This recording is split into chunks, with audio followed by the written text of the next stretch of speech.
في مدينة الموصل. ولد عام 1976 رعد ريثم حسين الحسيني، خطاط وفنان وأكاديمي، جمع بين صرامة العلم وحرارة الجمال.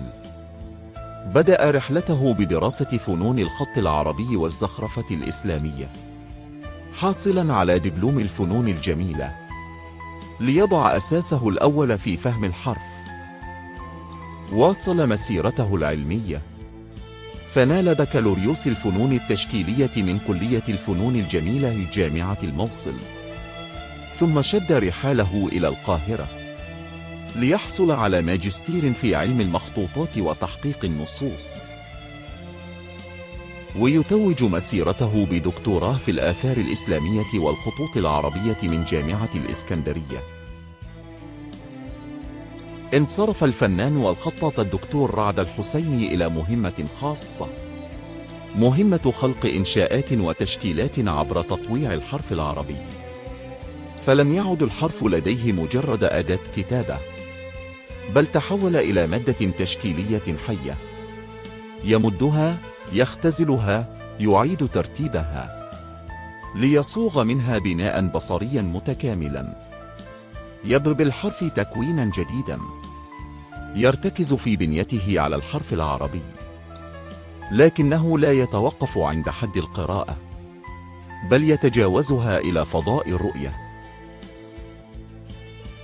لا يلتزم بالأصول التقليدية الصارمة، ولا يخضع كليا لقواعد الخط الموروثة، بل يجعل أسلوبه متحررا في معالجته للقيم التكوينية، مستندا إلى الإيحاء المقتضب والتقطيع والتشذيب. وفي تجربته تتلاقى مسارات الفن التشكيلي والخط العربي في اندماج عضوي حي، حيث تتجاور الكتلة والفراغ واللون والحرف، لتولد قيمة تصويرية خاصة ترى أولاً ثم تقرأ. تقلد مناصب متعددة في معاهد الفنون الجميلة بالموصل، رئيساً لقسم الخط والزخرفة، ومعاوناً للشؤون الفنية، ثم مديراً لمعهد الفنون الجميلة للبنين، كما حاضر في كلية الفنون الجميلة بجامعة الموصل والكلية التربوية المفتوحة.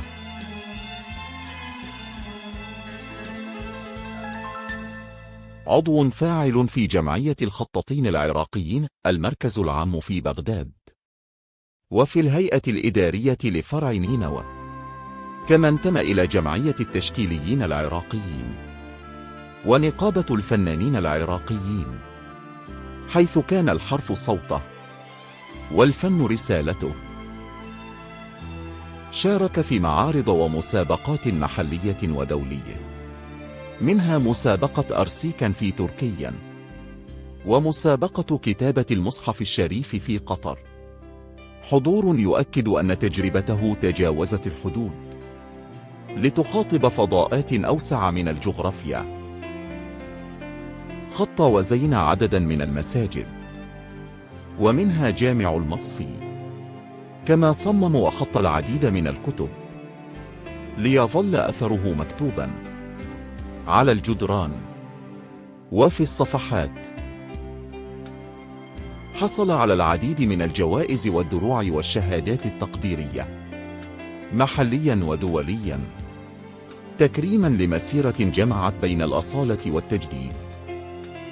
في تجربة الدكتور رعد الحسيني، الحرف ليس كتابة فقط، بل ذاكرة حضارة ورؤية فنية ومستقبل يكتب بالجمال.